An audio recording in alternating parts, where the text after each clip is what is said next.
Varna šolska pot. Z nevarnostmi v prometu se srečujemo vsak dan. Pomembno jih je poznati, ravnati varno in jih odpravljati.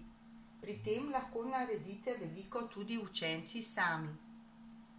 Tako so učenci 4. razreda ene od ljubljanskih osnovnih šol na svoji poti v šolo našli precej prometno nevarnih točk. Najprej so si jih skupaj ogledali in potem nevarna mesta kartirali. Kaj pomeni kartiranje? Kartiranje pomeni, da so na načrt mesta vnesli nove podatke. Lahko bi jih vnesli tudi na zemljevid ali pa sami narisali skico svoje poti v šolo. Na načrtu mora biti tudi legenda, da vemo, kaj pomenijo znaki, ki so jih narisali četrtošolci. O krogu rdeč. Znak pomeni nevaren prehod.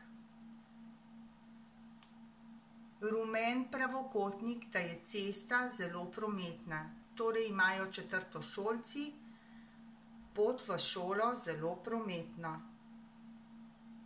Načrt z orisanimi podatki so dali ravnateljici, ga poslali na občino in policijsko postajo.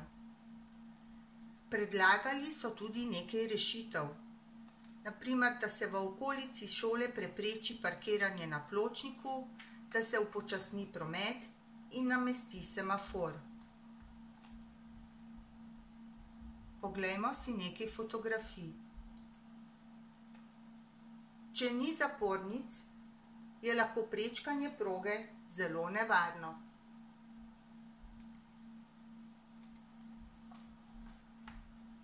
Hoja po cesti brez pločnika, kjer se ni kam umakniti pred avtomobili, je tudi lahko zelo nevarna. Prehod za pešce brez semaforja je tudi nevaren.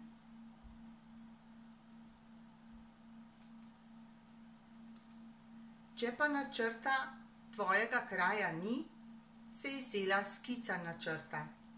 Tako je naredila Barbie, ki je doma na podeželju.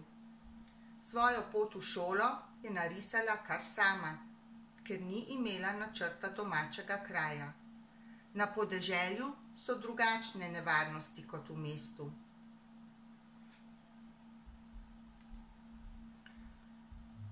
Oglejte si kratek filmček, ki prikazuje različne znake, ki opozarjajo na bližino šole.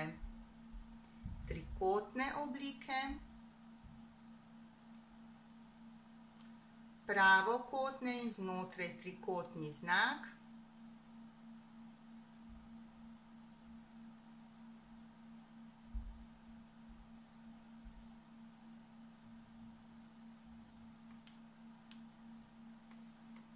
trikotna oblika, šolska pot,